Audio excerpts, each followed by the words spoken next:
Print and electronic media పెద్దలందరికీ నమస్కారాలు తెలియజేసుకుంటూ ఒక 3-4 రోజుల కింద మన కొల్లాపూర్ తాలూకా ముల్లచింతపల్లిలో జరిగినటువంటి సంఘటన రాష్ట్ర వ్యాప్తంగా కాకుండా దేశవ్యాప్తంగా కూడా అంత వైరల్ అవుతుంది. గతంలో మేము ఈ కొల్లాపూర్లో జన్మించినందుకు చాలా సంతోషపడేవాళ్ళం, కానీ ఇప్పుడు ఈ కొల్లాపూర్ పేరు చెప్తేనే మాకే అవమానం అనిపిస్తుంది.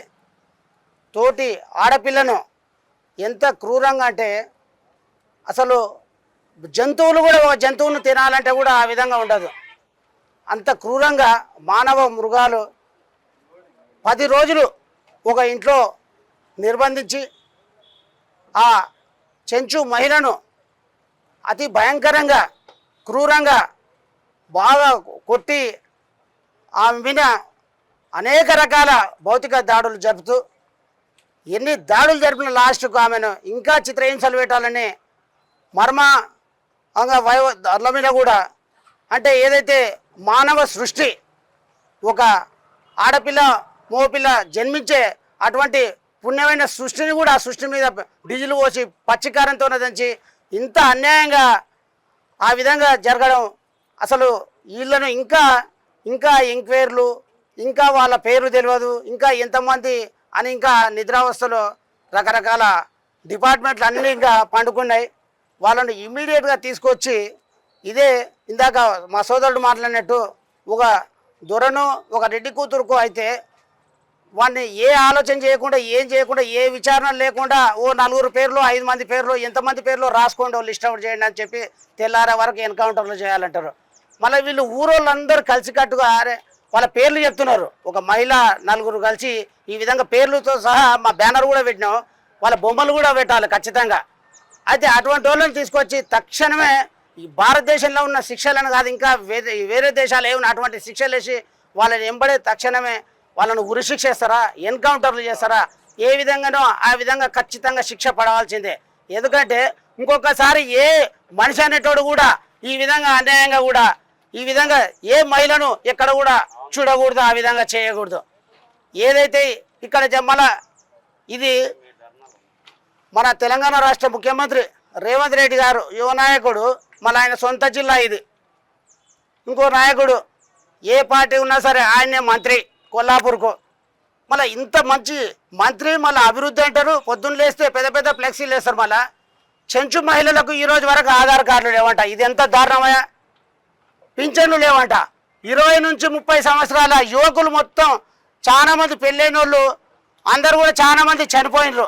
ఇంకా వాళ్ళని చూస్తే మనుషులను వాళ్ళకు 150 ఏళ్ళు ఉన్నాయి, 170 సంవత్సరాలు ఉన్నాయి, మనిషి పొడుగున్నాడు, కానీ శారీరకంగా ఏం లేవు. కోట్ల రూపాయలు ఎక్కడ పోతున్నాయి, వాళ్ళ పేరు మీద వచ్చే కోట్ల రూపాయలు వాళ్ళని ఎక్కడనో బతికేతోళ్ళని తీసుకొచ్చి వాళ్ళకి అన్ని 3 ఎకరాల భూములు ఇస్తాం, అవి ఇస్తాం, ఇవి ఇస్తాం అని చెప్పి ఏ స్కీములు లేకుండా ఏం లేకుండా వాళ్ళను ఏదైతే ఈ రాజకీయ నాయకులు పెత్తందారులు ఉంటారో వాళ్ళని ఏం చేసుకున్నారు, వీళ్ళకు ఉండే భూమిని వీళ్ళు లీజుకు తీసుకొని అదే భూమిలో వీళ్ళను వర్కర్లను చేస్తున్నారు. వర్కర్లను చేసి ఇంటి పని, మట్టి పని, పొలం పని, లాస్ట్కు వాడు అవసరం వస్తే పక్కలకి తీసుకొని అన్ని రకాలుగా అంత అన్యాయాలు చేస్తుంటే అసలు ఈ రాష్ట్ర ప్రభుత్వం ఏం చేస్తుంది? ఇన్ని రకాల డిపార్ట్మెంట్లు ఉండరు. సోదరుడు అన్నట్టు నల్లమట్టి ఏ టైంలో పోతుంది, ఉష్క ఏ టైంలో పోతుంది, ఏ టైంలో ఎవడేం చేస్తున్నాడు అన్నీ తెలుసు. ఏ విధంగా అనేది ప్రతి ఒక్కరికి తెలుసు. కానీ ఈ చెంచు నిరుపేద మహిళల పైన వీళ్ళ మీద ఎందుకు ఈ చట్టాలు పనిచేస్తలేవు? ఖచ్చితంగా చట్టాలు పనిచేయాల్సిందే. ఎవరైతే ఈ బీద ప్రజల కోసం మేము వాళ్ళు రకరకాల ప్రమాణాలు చేసి రాజ్యాంగాల మీద అన్ని వీటిలో ప్రమాణం చేసి మేము మా వృత్తిరీత్యా కరెక్ట్ చేస్తామని చెప్పి నెలకి ఈరోజు లక్షల రూపాయల జీతాలు బెడ్రూమ్లలో, ఏసీ రూమ్లలో వాళ్ళకి ఇష్టం ఉన్న కాడ ఏసీ కార్లు ఒక్కొక్కరికి ఈ మధ్య ఎన్నో కార్లు ఇంకా కాస్ట్లీవి 10 కోట్ల కార్లు వస్తే కూడా ప్రభుత్వ అధికారులు తీసుకుంటారు. మళ్ళీ మీరు కార్లలో ఆఫీసులో పరిమితమై ఎవడు ఏ పని చేస్తున్నాడు? కోట్ల రూపాయలు అంటున్నారు, శాంక్షన్ అంటున్నారు. ఇన్ని సంఘటనలు జరుగుతుంటే మీకు ఒక్క సీసీ కెమెరా దొరకలేదా? ఒక్కొక్క అధికారికి 4 ఫోన్లు పెట్టుకుంటారు, 4 స్టేట్లను పెట్టుకుంటారు. సీసీ కెమెరాలో ఈరోజు ఎవడెక్కడ పోతుందో తెలుస్తుంది, ఎవడేం చేస్తున్నది తెలుస్తుంది. మన నిందితులను ఈరోజు వరకు ఎఫ్ఐఆర్ చేస్తలేరు, వాళ్ళకు శిక్షిస్తలేరు. ప్రతి ఒక్కరు పోతున్నారు, అందరూ పోతున్నారు. అధికార పార్టీ నాయకులు పోతున్నారు, ఆ అమ్మాయి పక్కన ఫోటో దిగుతున్నారు, ఏడుస్తున్నారు, బాధపడుతున్నారు. పాప 2 లక్షలంట, 2 లక్షల రూపాయలు ఇంత భూమి ఇస్తున్నారంట. 2 లక్షలు కాదు, ఖచ్చితంగా ₹1,00,00,000 ఇవ్వాల్సిందే. ఆ చెంచు మహిళ ఖచ్చితంగా ₹1,00,00,000 ఇవ్వాలి, 10 ఎకరాల భూమి ఇవ్వాలి. ఇచ్చి వీడికే చేతులు దులుపుకుంటే కాదు, ఎవరైతే ఆధార్ కార్డు లేని చెంచు మహిళలకు కానీ ప్రతి ఒక్కరికి అదే చెంచు వాళ్ళందరికీ కూడా ఆధార్ కార్డులు ఇవ్వాల్సిందే. వాళ్ళకు ప్రతి ఒక్కరికి కూడా ప్రభుత్వం తరఫు నుంచి 5 ఎకరాల భూమి ఇవ్వాల్సిందే. ఎప్పుడైతే మళ్ళీ ఈ గవర్నమెంట్ ప్రభుత్వ స్థలం కాదు, స్థలము ఇల్లు కూడా ఖచ్చితంగా కట్టియాల్సిందే. వీళ్ళకు 10th క్లాస్ వరకు జాబ్స్ అన్నారు, ఎన్నో రకాల స్కీమ్స్ అన్నారు. అసలు అవి జాబ్స్ ఎక్కడ పోతున్నాయి, వాళ్ళ స్కీమ్స్ ఎక్కడ పోతున్నాయి? ఆ విధంగా కూడా ఇప్పటి నుంచైనా ఇంకా ఇంకో అమ్మాయికి జరగకముందే ఇప్పటి నుంచైనా దయచేసి ఇంకా మీ కళ్ళు తెరుచుకోండి. ఇంకా అనేక పెంటలులో కానీ కొల్లాపూర్, మహబూబ్ నగర్ జిల్లా కానీ ఇంకా అనేక జిల్లాలు ఉన్నాయి.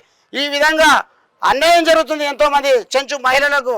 అటువంటి ఇప్పటి నుంచైనా కనీసం వీళ్ళకు న్యాయం జరిగే విధంగా చూడాలని చెప్పి కోరుతూ, మరి ఇటువంటి రేంజర్ నరేష్ అన్న కానీ రాజేష్ అన్న కానీ పొద్దున్న లేస్తే అనేక ప్రజా సమస్యలు వాళ్ళ ఫ్యామిలీని వదులుకొని, ఆ తిండి లేదు, తిప్పలు లేదు, నీళ్లు లేదు, ఏవి లేకుండా కొంతమంది విద్యార్థులు అనేక సంఘాలు ఉన్నాయి, వాళ్ళందరినీ కలుపుకొని ఈరోజు ఎక్కడనో అన్న నిజామాబాద్ నుంచి, హైదరాబాద్ నుంచి, ఎంతో దూరం నుంచి వీడికొచ్చి న్యాయం జరగాలని అడుగుతున్నారు. మళ్ళీ కొల్లాపూర్లో ఏది జరిగినా పెద్ద ఫ్లెక్సీలు పెడతారు. ఒక నాయకుని బర్త్డే అంటే కేకులు కోస్తారు. అనేక మహిళా సంఘాలు అంటారు. కొల్లాపూర్కు ఒక మహిళా చైర్మన్లు, వైస్ చైర్మన్లు అందరు మహిళలే, కౌన్సిలర్లు వాళ్ళే, జెడ్పీటీసీలు వాళ్ళే. మరి ఎక్కడ పోతున్నారు వీళ్ళంతా? వీళ్ళు కూడా మహిళలే కదా. సాటి మహిళకు అన్యాయం జరిగినప్పుడు ఇది ఒక పార్టీ కాదు, ఇది ఒక పార్టీ అయినప్పుడు నేను రాను నువ్వు రావు అనేది కాదు. ఇది ప్రతి ఒక్క ఏ మహిళకు అన్యాయం జరిగినా ప్రతి మహిళ కూడా వచ్చి న్యాయం జరిగే వరకు ఖచ్చితంగా వాళ్ళు రావాల్సిందే. వాళ్ళ న్యాయం జరిగే వరకు పోరాటం చేయాలి. ఆ కుటుంబానికి ఏం కావాలో అది ఇచ్చే వరకు ఆ విధంగా పక్కన ఉండాలి. వాళ్ళకు కూడా వాళ్ళ కుటుంబానికి కూడా ఓదార్పు చేయాలి.